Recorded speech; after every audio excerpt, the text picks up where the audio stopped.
से सवाल पूछने का जब वक्त आ गया तो इस भदोही सांसदीय क्षेत्र में दिन रात दिल्ली में मीटिंग होने के बावजूद वो तय नहीं कर पा रहे हैं कि जनता किससे वो सवाल पूछे। ये जनता की ताकत है, इस लोकतंत्र की ताकत है। इस लोकतंत्र में विश्वास और आस्था रखने वाला एक एक व्यक्ति इस महापर्व के सामने जनता के बीच में जाके जनता की आवाज सुन के और अपने दल और अपने विचारधारा के हिसाब से जनता के बीच में अपनी बात रखता है। हम लोग को भरोसा है कि आने वाले दिनों में वो पक्ष चुन लेगा कौन वो व्यक्ति होगा जो भदोही की जनता के सवालों का जवाब दे।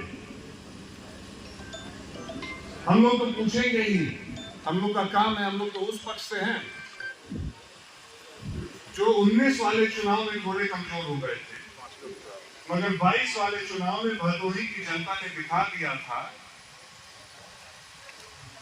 भदोही संसदीय क्षेत्र में समाजवादी पार्टी के गठबंधन को ज्यादा वोट देके सरकार को आईना दिखाने का काम भदोही की महान जनता ने किया था और उन्होंने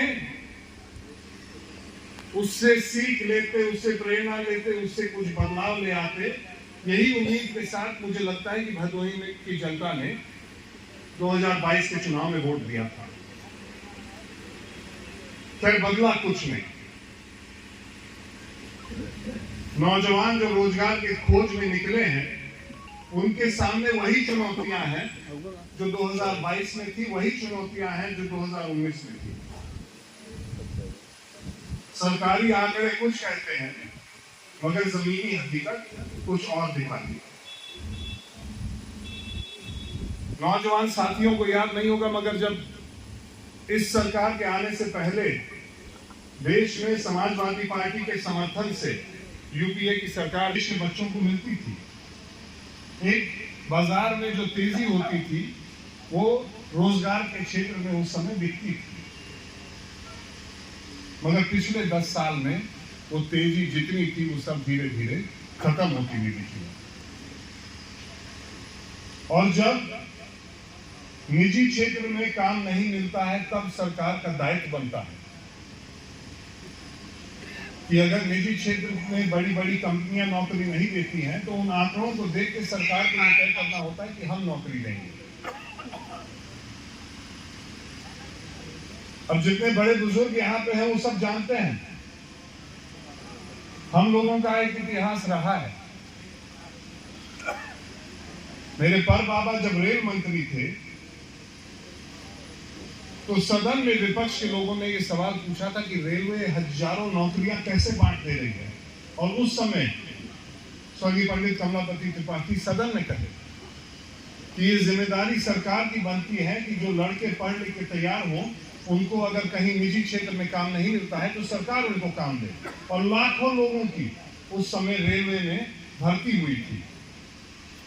बड़े बुजुर्ग से मेरे इस बात को मान रहे हैं। नौजवान साथियों ने हो सकता है वो दौर ना देखा हो इसलिए नहीं जानते हैं। हमारी पार्टी की नेता आदरणीय ममता बनर्जी रेल मंत्री हुई थी, उन्होंने लाखों लोगों को रोजगार देने का काम किया। हम लोग के गठबंधन के साथ ही लालू यादव रेल मंत्री हुए, उन्होंने लाखों लोगों को रेलवे में रोजगार देने का काम किया। पिछले 10 साल से ये स्थिति है कि रेल मंत्री का नाम कोई बताने वाला नहीं बचा है। हम जानते हैं, मीडिया वाले ये लगा लेंगे कि ललितेश्वर को नहीं पता हो। अश्विनी वैष्णव जी रेल मंत्री हैं मगर बेचारू करे क्या? एक्सीडेंट हो रहा तो सीधे इन्हीं पे भेज देता हूं। और जब नई ट्रेन चला था तो साहब खुद पहुंच के झंडी दिखावा था ना। और नई ट्रेन कौन सी चलती है? आज हम लोग को आने में थोड़ा देर हुआ तो यहाँ सुरयावा स्टेशन पे काशी विश्वनाथ रुक रही थी। एक जमाना था कि जनता के लिए ट्रेन चलती थी। काशी विश्वनाथ ट्रेन बनारस से हर एक स्टेशन पे रुकते हुए 100, 150, 200 रुपया में दिल्ली लखनऊ पहुंचाने का काम करती थी। आज हरी झंडी किसको दिखा रहे हैं? क्या नाम है ट्रेन वहां का? वंदे भारत। अगर वहां माधो सिंह स्टेशन चल जाएगा कोनो दिन सवेरे या शाम के, तो वंदे भारत गड़गड़ाते हुए दिखेगी, बहुत तेजी से जा रही है। बनारस से खुलेगी, अगला ब्रेक इलाहाबाद लेगी। क्षेत्र के जनता के लिए ये सब ट्रेनें नहीं है। भाड़ा उसका 1000-1200 रुपये,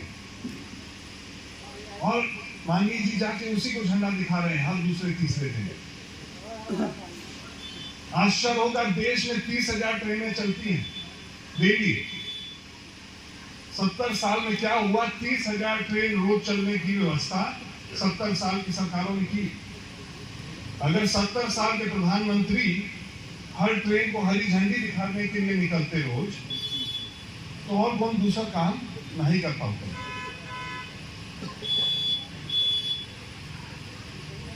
घूम घूम के ट्रेन को हरी झंडी दिखा दिखा के 5 साल का वक्त ऐसे बीत जाता, कोई दूसरा काम नहीं हो पाता।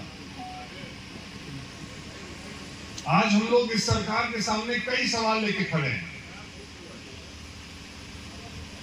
जो बिहार के उप मुख्यमंत्री ने,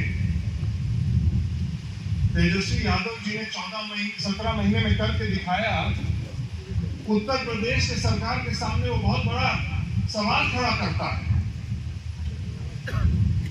17 महीने में बिहार के उप मुख्यमंत्री ने विज्ञप्ति निकाली,